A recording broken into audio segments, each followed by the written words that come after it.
Le toit de la Grande Arche, c'est un lieu de vie qui accueille 250 000 visiteurs par an qui viennent voir bien évidemment la vue sur Paris, la galerie des maquettes, le musée de l'informatique, le seul musée de l'informatique en Europe, et les expositions thématiques. Mais c'est aussi un lieu de vie avec 200 événements par an et le Toit citoyen, le club des représentants des salariés, des élus de comité d'entreprise.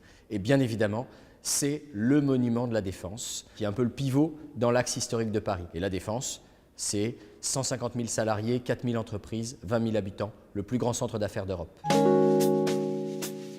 Ce qui m'a séduit, c'est le fait de pouvoir découvrir des auteurs ou redécouvrir. Le but de ce prix de littérature, c'est aussi de mettre en valeur des idées, de mettre en avant des auteurs qui réfléchissent sur le fond de la politique.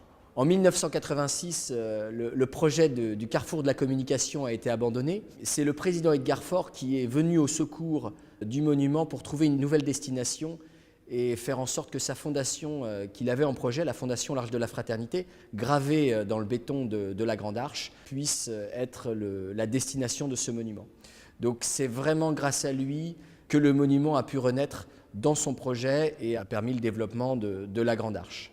Donc aujourd'hui, le Toit citoyen, le club des représentants des salariés, des élus de comité d'entreprise, c'est vraiment le prolongement du projet initial d'Edgar Faure qu'on essaye de perpétuer.